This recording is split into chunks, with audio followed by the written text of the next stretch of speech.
The Graziadio School of Business and Management at Pepperdine University proudly presents the Dean's Executive Leadership Series.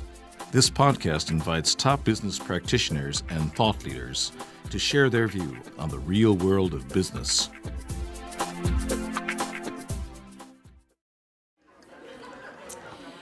Well, good evening, everyone. I hope you have had a good evening and enjoyed that beautiful Malibu weather tonight for our reception. It was fabulous, and we're so glad to have you with us as we continue our Dean's Executive Leadership Series this year. To begin our evening, I want to once again recognize Farmers Insurance Group and Faye McClure, who is a member of our Board of Visitors, for being the very generous sponsors of this program and also sponsors of our Education to Business program. So Faye, would you stand up and be recognized?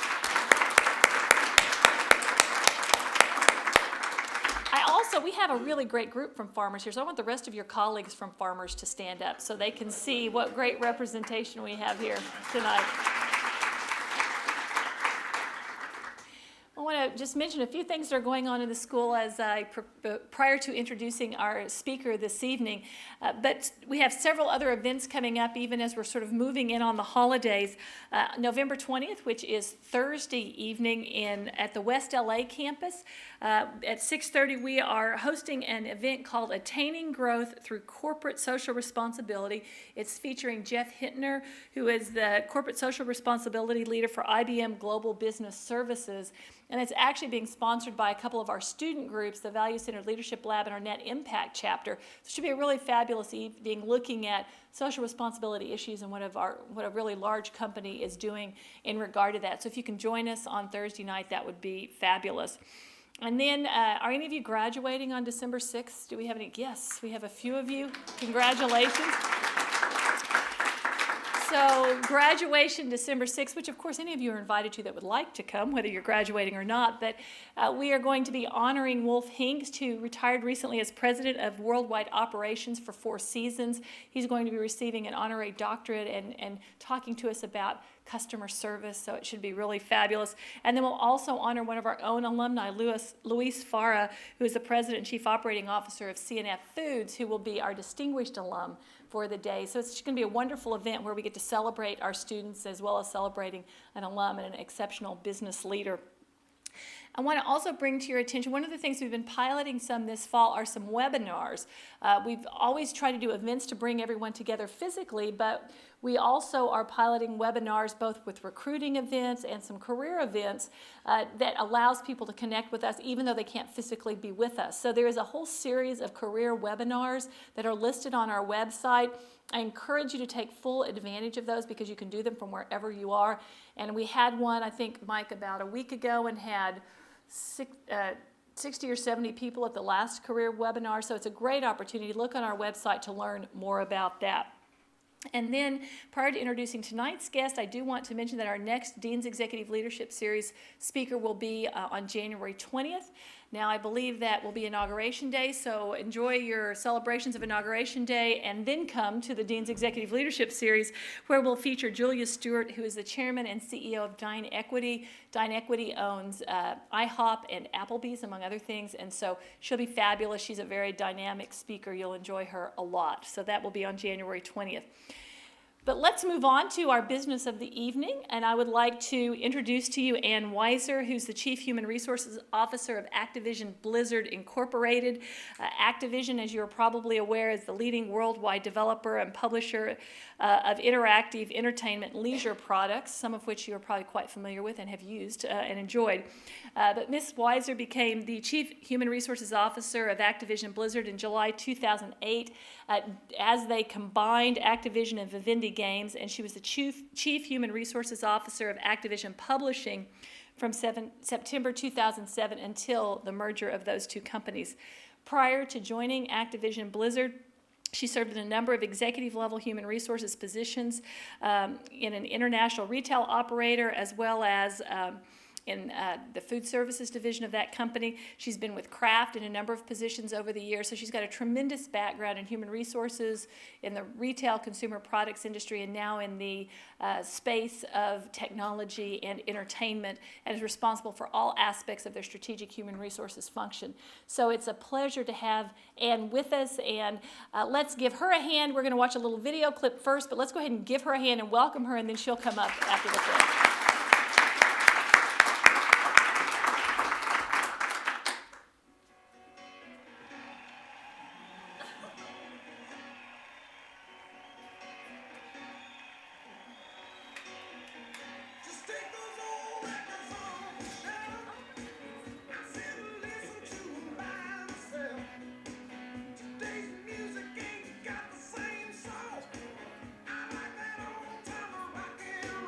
Unleash your inner rock star. Guitar Hero World Tour. Play with the guitar or expand to the band. Rated T for Teen.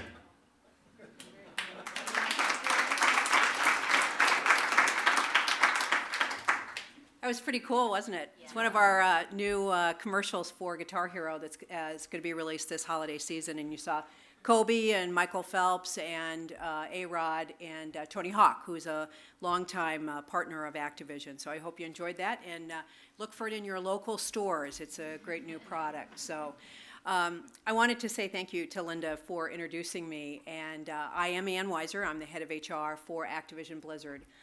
We are the world's coolest entertainment company. At least we think so. I'm sure there's a lot of executives that derive great satisfaction from their work, places like plumbing supply companies and things of that sort. But I'm not sure that anybody really has as much fun at work as we do. So before I get started, I know we've got some gamers in the room. So can you identify yourselves? Gamers? Great. And where is my really hardcore gamer that I was talking to today? There he is. Yeah. So thank you. It's always a pleasure to talk to our consumers. I always learn about what motivates you to buy our product and keep you loyal as a customer. So thank you very much. And hopefully you'll find some of the things that we talk a little bit about today interesting from a gaming perspective. We've got a lot of great clips to show you and some previews of some things that we've got releasing this holiday season. But I'm here today really to talk about the Activision Blizzard merger, the challenges that we faced in making that happen, the obstacles that we've overcome, and the lessons that we've learned. And I actually have, there's a PricewaterhouseCoopers representative here who's actually working on the Activision Blizzard business. We were commiserating a little bit about some of the integration work, and so I'll mention some of the things going on there. But I want to also give you a brief history of the company and the current state of the gaming industry and some perspective on the market environment that we're working in. I'd also like to convey my perspective on this recent merger and the critical role played by our advisors and our consultants. And some of you may, in fact, actually operate in that capacity either now as a consultant, or maybe that's your future direction as you consider your career going forward. I hope that you'll find the stories that I'm going to share with you today interesting, and that you learn from those anecdotes that capture some of the key learnings that we will certainly use moving forward as a company, and that you might find valuable in the work that you'll do someday. However, before we get started, they always say it's important to begin with a little story, so I'm going to share one with you. It goes a little bit like this. There was a shepherd who was herding his flock in a remote pasture. While he was doing this, suddenly this brand new BMW sort of races into the area where he is, and out of a cloud of dust, this guy appears. And the driver's a young man dressed very nicely in a Brioni suit and Gucci shoes and Ray-Ban sunglasses and Yves Saint Laurent tie. He leans out the window and he says to the shepherd, "If I tell you exactly how many sheep are in your flock, can I have one of them?" The shepherd thinks it's sort of an odd question, but he said, "Sure, why not?" So the yuppie parks his car, he whips out his HP laptop, connects it to his cell phone, starts to surf the net, finds just the right GPS satellite navigation system, scans the whole area, pulls out in his Excel spreadsheet complicated formulas, sends an email on his BlackBerry, and a few minutes later gets a response. Well, a consultant can't really do much without printing out this beautiful, perfect deck, right, 130 pages, on his miniaturized computer. And he says to the shepherd, "You have exactly 1,500 and 86 sheep. The shepherd said, you know, you're absolutely correct. You may take one of my animals. So the yuppie walks over, selects one of the animals, bundles it up, puts it in his car. The shepherd says to him, okay, if I tell you what you do for a living, can I have my animal back? The guy said, you know, sure, fair enough. So the shepherd looks at him and said, you're obviously a consultant. And the yuppie said, well, that's correct, but how did you know that? How did you guess? And the shepherd said, no guessing required. You turned up here, although no one called you. You want to get paid for an answer I already know, to a question I never asked. And you don't know squat about my business. Give me back my dog. So I'm sure that consultant graduated from USC, obviously not from Pepperdine. So of course, not all of you plan to be consultants, but if you do, and you ever find yourself in a situation where you need a self-depreciating story, we find that is a great way to lead into this discussion. So let's begin. Oh, I'm ringing. I'm just glad it's yours and not mine. The video game industry never sleeps. So let's begin with a little history of the company and some perspectives on the industry. Most of you, given scanning the audience here, most of you are probably too young to remember some of these games or don't want to be embarrassed by showing your age, but does anybody remember Atari? Okay. Do you remember Pong? Okay. Well, the world's changed a lot in gaming since then. So a little history on the company. Activision was the first third-party video game publisher, founded in 1979 by 4 ex-Atari programmers. At its height, the company had revenues of about $200 million, but by 1986, the market for the Atari 2600 had collapsed. So Activision turned its focus to productivity software, and they maintained a small video game division that was Nintendo's official American licensee, and actually was the developer of the first CD-ROM game called Manhole. But despite the early successes of the company, by 1990, the company was insolvent. And in 1991, a young entrepreneur named Bobby Kotick, who's now the CEO of Activision Blizzard, purchased a controlling interest in the company. And he spent the next 17 years rebuilding Activision to become the second largest video game publisher in the world. Now, I'm sure there are a lot of data junkies around here. I know we have at least one with PwC. So here's a little something about the company's history and some of our financial results. For our fiscal year 2008, which ended March 31st, Activision delivered its 16th consecutive year of revenue growth. 16 consecutive years. We're hoping as we complete this calendar year, we can report that we've had 17 consecutive years of revenue growth. More than $2.9 billion in revenue, and was the most profitable publisher in the industry. Over the last 5 years, now through September, we're going to exclude this recent little hiccup in the stock market, the company's stock had a cumulative average growth rate of 50% per year, and more than 30% per year in the past 10 years. So a pretty phenomenal company in terms of its return to its investors. We're the #1 publisher in North America, and we have the two best top-selling games worldwide. Anyone guess what those are? Guitar Hero? Call of Duty, you got it. So Guitar Hero 3, Legends of Rock, and Call of Duty 4, Modern Warfare were the two best-selling games of 2008. We had the #1 and #2 movie-based games worldwide, which were Spider-Man 3 and Transformers. Really impressive results by any measure when you think about what we've done.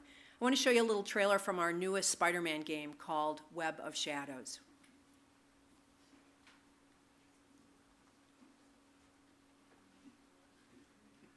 Did you see that thing? Yeah, what is that? Look, are you getting it? Look! This doesn't make sense. Oh my God. How far will you go to save New York? Spider-Man Web of Shadows, rated T for teen. game coming out this holiday season. So you might think about the success of this organization and say, why on God's green earth would Activision want to merge with somebody? Besides making my life miserable and employing a flotilla of consultants over the last year, why on earth would we want to do this? Well, we started to take a look at the market, and as many of our gamers that I talked to during the reception already know, we realized that online gaming was becoming a major driver in the industry. And while Activision had and still has a leadership role in console games, it had little or no presence on PCs and no experience in the massively multiplayer online category known as MMO. We call it MMO, which is the fastest growing segment in the PC gaming market. So after looking closely at the MMO market, we realized that the barriers to entry in this business were very high, and that a company getting into the market would be taking tremendous risk with capital. So an MMO game, when you think about it, takes massive technology, development, and customer service infrastructure. The category already had a very dominant player in Blizzard Entertainment, whose World of Warcraft game has more than 11 million subscribers. Just put out a press release on that last week, went from 10.5 to 11 million. So to date, Blizzard has invested more than $200 million in their World of Warcraft universe. And across the globe, there are thousands of servers that support this game, and over 2,000 customer service reps, or what we call game masters, who are available to support players in the game. It's a huge effort to support an MMO environment like this. So in addition to being the market leader, Blizzard has developed 5 of the top 10 best-selling PC games of all time, with more than 60 million units having been sold worldwide. They're the most profitable company in the industry, with very enviable operating margins of in excess of 40%. So you combine the two organizations together, and our numbers are about 25% operating profit for the two combined companies. It's based largely on their business model of being a subscription-based company. So you buy the game, and then every month you pay to play. And so it's a very steady revenue stream. So additionally, Blizzard's the only Western game publisher that has a large footprint in Asia, which was a very unique characteristic of their company, and they're particularly in the rapidly growing markets of Korea and China. So we were pretty impressed when we started to take a look at Blizzard and explore the opportunities with them. And we realized if we were going to have a leadership position in the MMO world, that the strategy was really simple. We needed to bring these two companies together. That starting from scratch wasn't going to make sense. The price of entry was way too high, and nobody could come up against this really formidable competitor in Blizzard. So the transaction between Activision and actually Vivendi Games, which is the parent company of Blizzard, was closed on July 10th. It combines the two best performing companies in the industry, Activision and Blizzard Entertainment, bringing together Activision's top-selling portfolio of console and handheld games, and Blizzard's PC and online franchises. So with the merger, Activision Blizzard became the immediate leader in the highly profitable online gaming segment. It's the only publisher with a strong presence in Asia and has a leading market share in North America and Europe. We expect to have the highest operating margins of any third-party publisher. I think this year we will deliver on that. The most diversified portfolio in the industry, and we're uniquely positioned to capitalize on opportunities in the interactive entertainment space. So let's shift gears a little bit now and take a look at the overall marketplace. I told you a little bit about Activision Blizzard. Let's talk a little bit about what's happening with gaming in general. So when you think about Pong and Pac-Man, which some of us grew up with, and now James Bond and Wrath of the Lich King, the shift in gaming has been dramatic. So first, technology has been the real game changer in what's happened in this industry. Games are now almost cinematic in their quality, and the visual impact is stunning and beautiful. I'd like to show you a clip from Blizzard's Wrath of the Lich King, which was just released this past week. Before I do that, I want to tell you a quick little story. One of the things that happens in our industry is, particularly with Blizzard-style games, is they do midnight openings. And what that means is when the game is ready to be released, we work with all of our retailers to open their store at midnight to sell just that game. Now, across Europe over the weekend, we had 2,500 midnight openings. And I got an email from the guy who runs Europe over the weekend, and he said, I'm standing on a street in London. There are 3,000 people lined up in front of this single store to buy Wrath of the Lich King. And as I was talking to somebody earlier today who has a little bit of experience with the Blizzard constituents, they generally come in costume. And whole families will come dressed in their little clan, and it's just an amazing thing to watch. So picture that happening 2,500 times across Europe over the weekend. But when you see this clip, you'll understand why it is such an experience.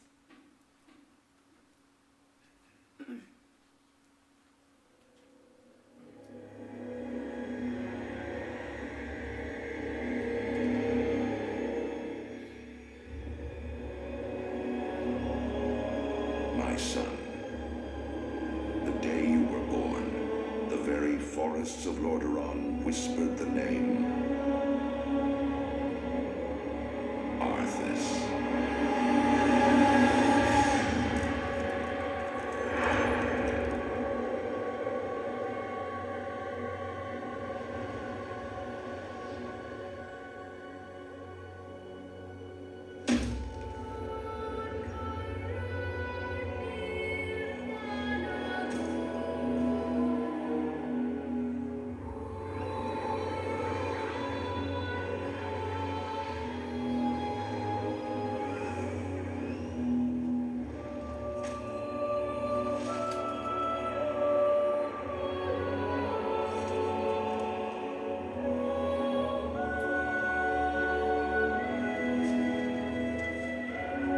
Child,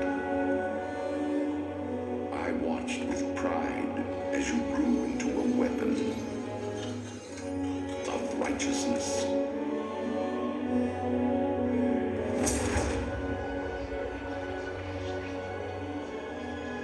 Remember, our line has always ruled with wisdom and strength.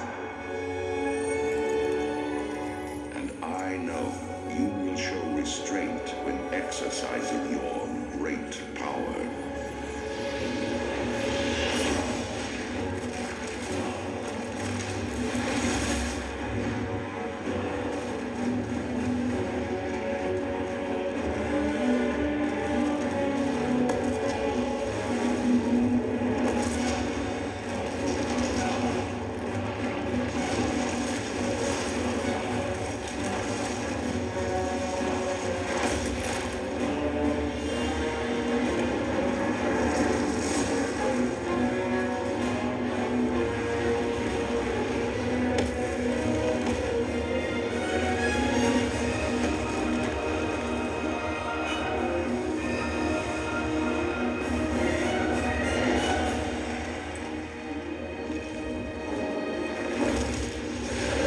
Truest victory, my son, is stirring the hearts of your people.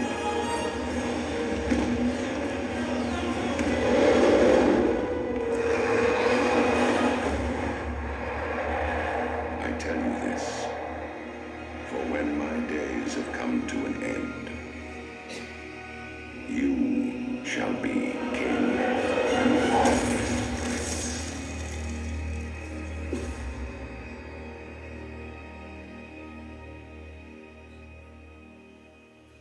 Hard to believe it's a video game. It's like a movie. I mean, the technology is absolutely incredible. The artistry, the sound, the sound, the music. When you think about what it takes just to create that clip of that game, you think about all the talent behind that. It's just absolutely remarkable. So technology has been a real game changer for us. Secondly, the growth in hardware and the penetration of hardware and the dramatic shifts to new platforms with more developing all the time is another game changer. Over the weekend, I saw two of my nieces, and I bought them an early Christmas present of an iPod Nano. And they were playing with them, and all excited to have them. And all of a sudden, one of them looked at me and said, "There's games on here too." And so I didn't realize that the Nano came with games, but they do. So it's games are being delivered through all kinds of means. It's no longer just a console or just a PC.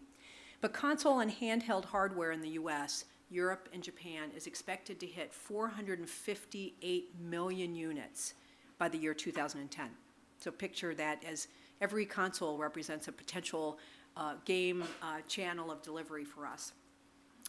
Console and handheld, this does not include more than the 225 million PCs that will be worldwide, and there are more devices than ever that are capable of playing games, such as the iPod Nano. These changes have made games more accessible, more fun, and more available to a wider variety of people.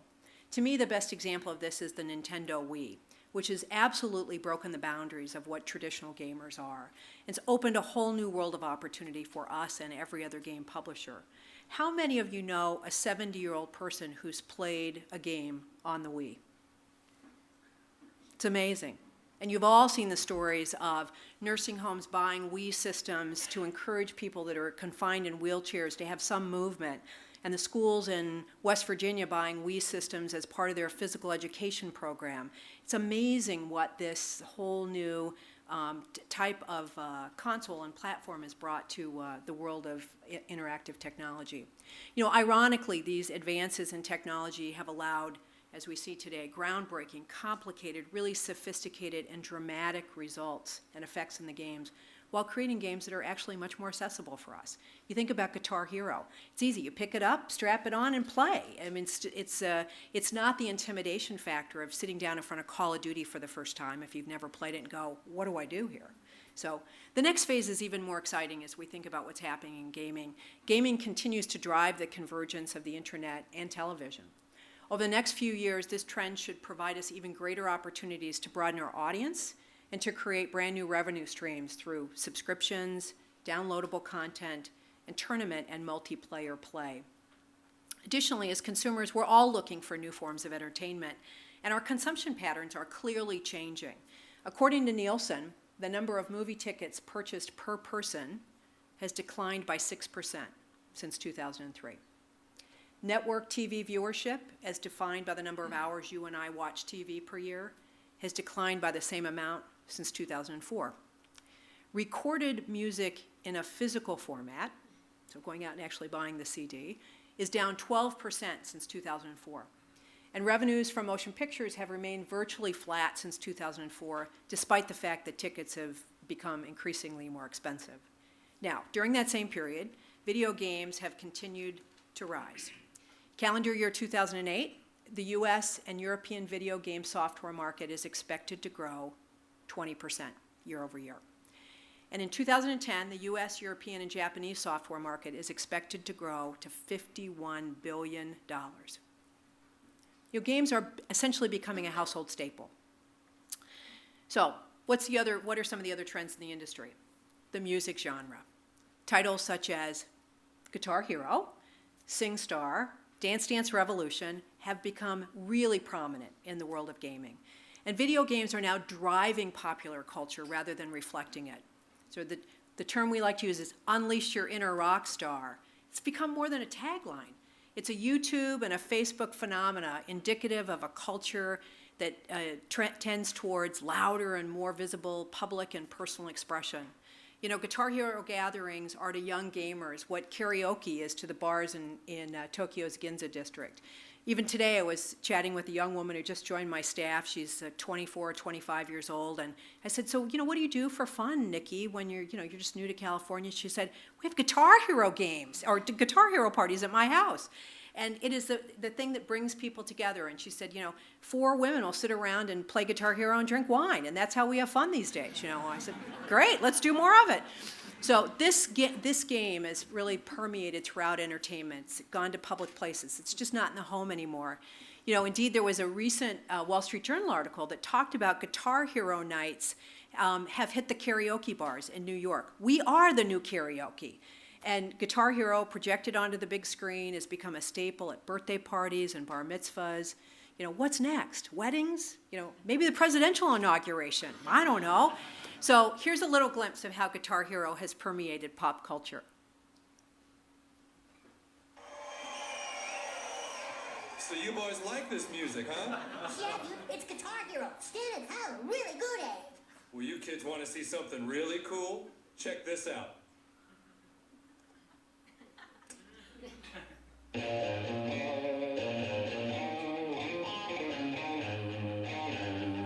Once I rose above the noise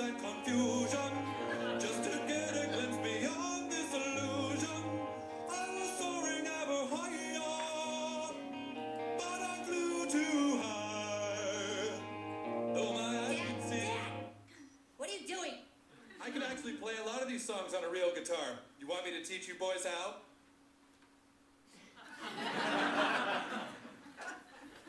Well, you know when you've made it to South Park, you've really made it. And we didn't even have to kill Kenny or blame Canada. You know, we just, we made it on our own.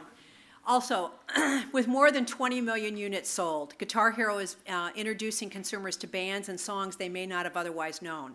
It's actually become one of the biggest platforms for the music industry to reach audiences that are listening to less radio and buying fewer CDs. You know, amazingly, on average, a band whose song appears in a Guitar Hero game sees a spike of over 200% in online paid downloads on sites like iTunes. In fact, Aerosmith made more money from Guitar Hero's Aerosmith game than they did on their last few albums. Today, more and more consumers want interactivity in their entertainment choices, and as the media landscape continues to change, Activision Blizzard is uniquely positioned to capitalize on these expanding market opportunities and trends. So let's take a look at this Aerosmith game.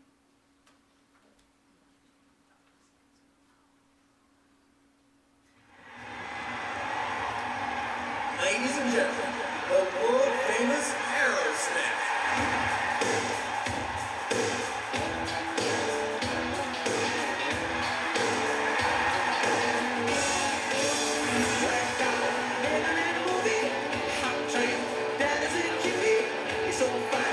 From their early days to their glory days, play the music that made them legends.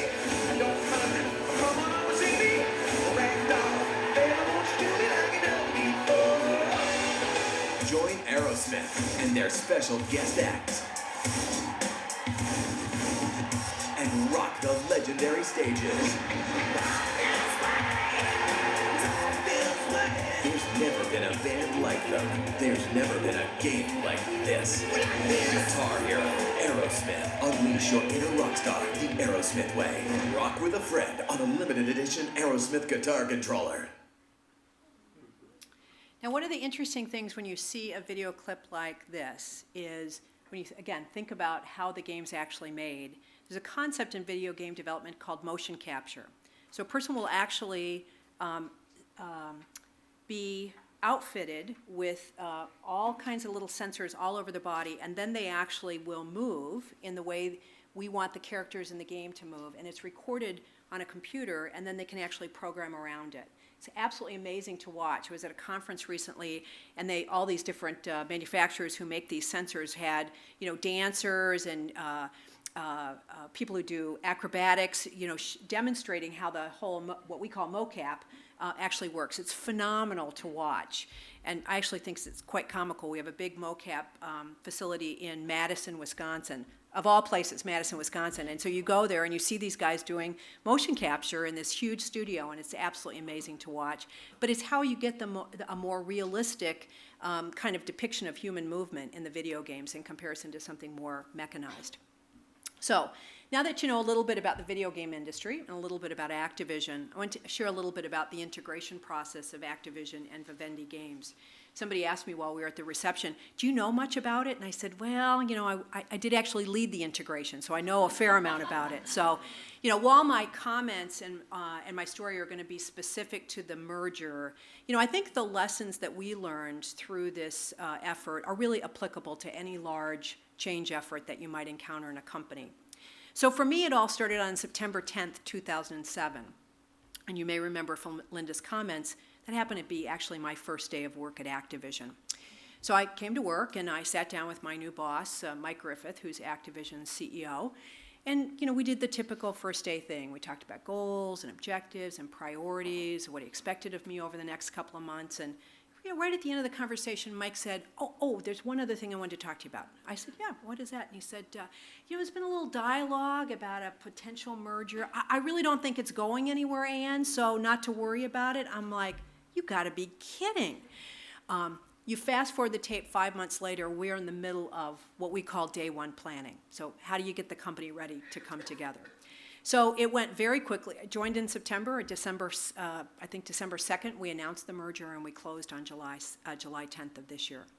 So the merger and the integration process that resulted from it afforded us the opportunity to learn and grow in a lot of ways in our company. And I want to talk about a couple of them.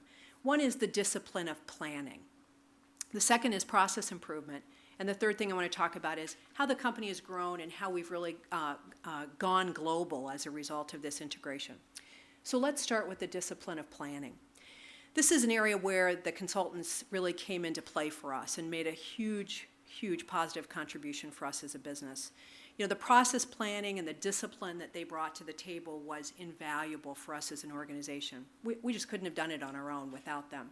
You know, while we have great product development processes, good project management was not something that was an inherent strength in our company.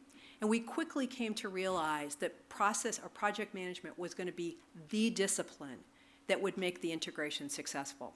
So not only were we able to apply the consultant's experience to the integration itself, but it made a lasting impression on the company and now is a major component of how we actually approach business issues across the organization.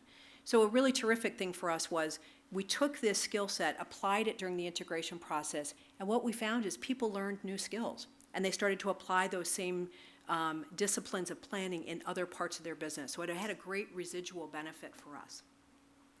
The second area is process improvement. You know, one of the benefits of the integration process is we became much more conscious and conscientious about the way we did things.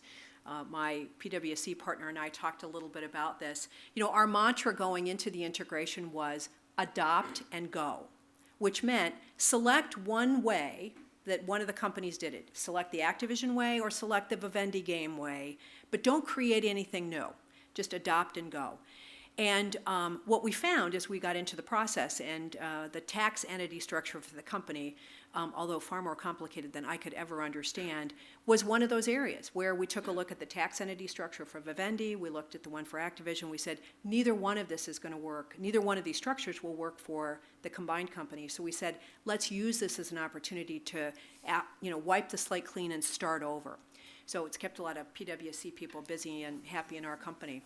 So we took a look around at lots of processes, like the tax entity structure and other things. And, you know, quite frankly, we didn't really like what we saw in many cases. The growth and the scale of Activision over the years has been tremendous. You know, 7 years ago, this company had 765 employees and $620 million in revenue. Today, we have 7,000 employees, and we expect to do $5 billion for the calendar year. So we went from 765 people to 7,000. We've acquired more than a dozen studios in the past 7 years. And we've been chasing an expanding gaming marketplace that has demonstrated unyielding and exponential growth. And at the same time, as I talked about earlier, we've provided phenomenal shareholder return in this company. But when a company grows this fast and so successfully, you know, things just happen. You just make decisions on the fly. And maybe, just maybe, the business process really wasn't thought through before you implemented it. You just did what you had to do to make it happen.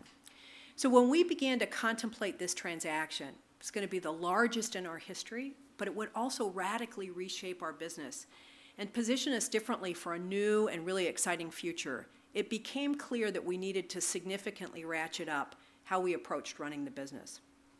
So all functions took a really hard look at their processes and reflected on what could be done and what needed to be done.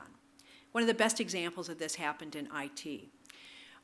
We initially thought, in using the adopt and go strategy, that we would migrate everyone to the Activision instance of Oracle.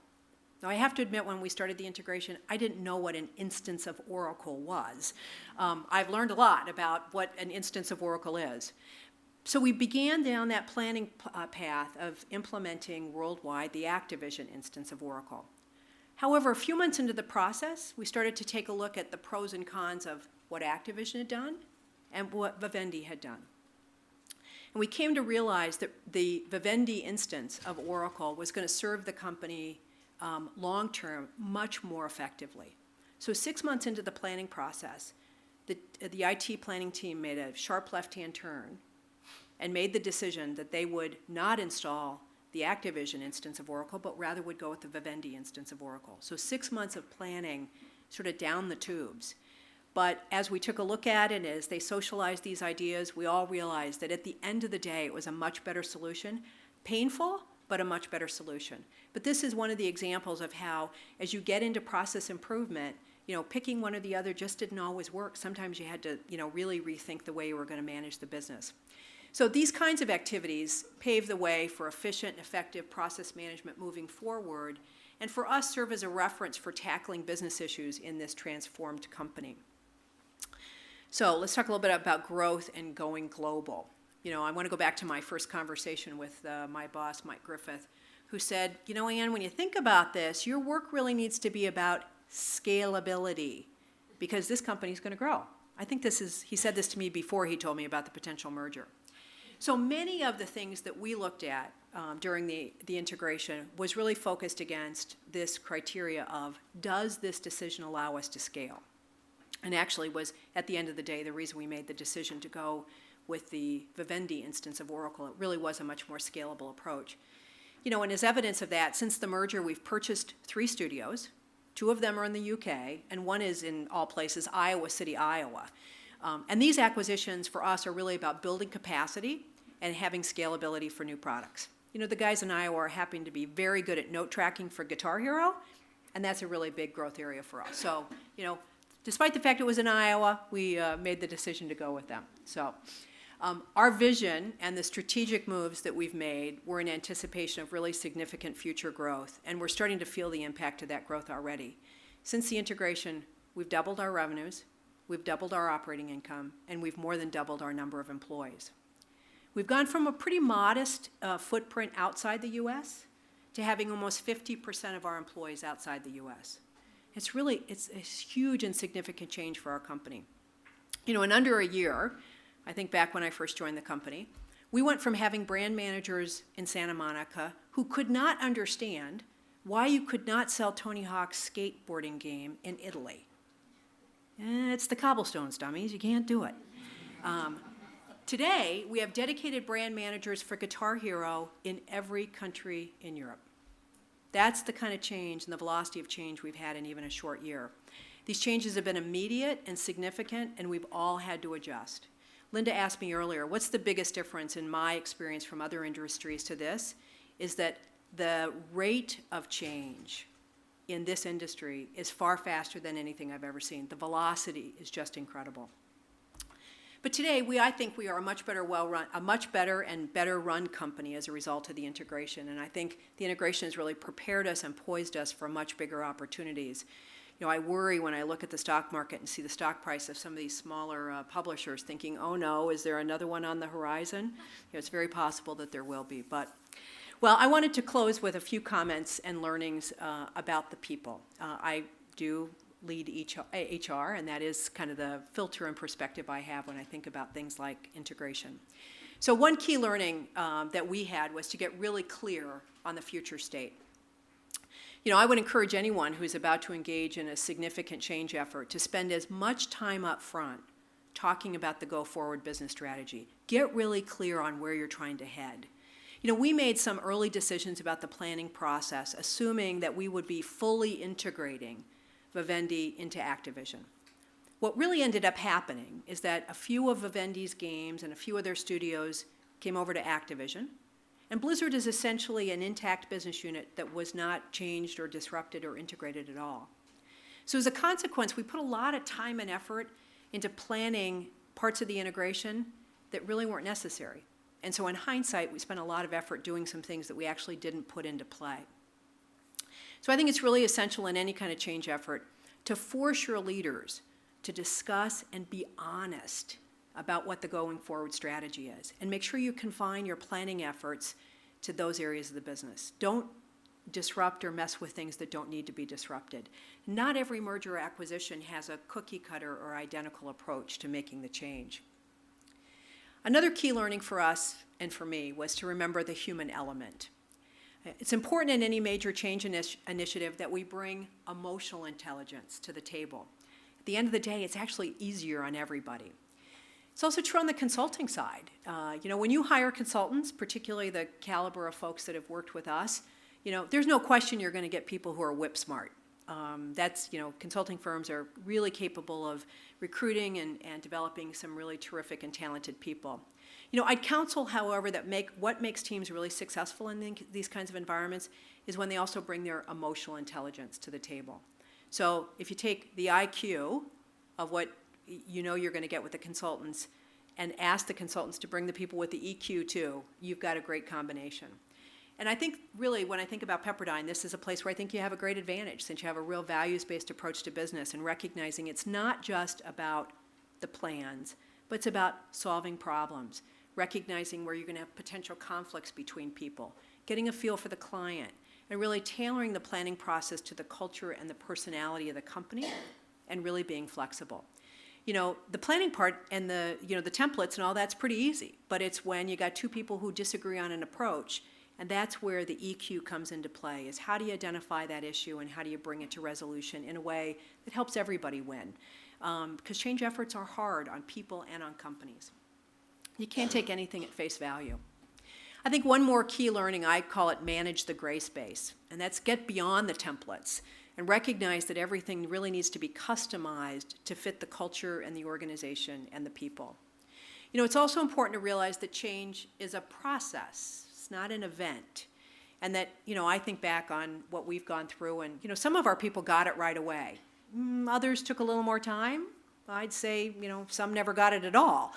And, the challenge in business is to work with all kinds of people and to help migrate them through the process of change as efficiently and effectively as possible. An important element to consider is that companies are not merely physical entities. In essence, they exist only in the passion and the effort and the actions and expressions of the people who work there. So any major change effort has an impact on employees, and we all know that employees process things from the perspective of, what does it mean to me, and how's it going to affect my life? And it's the job of all of us who are leading change initiatives to recognize this personal element. We all have to be people persons, even the accountants.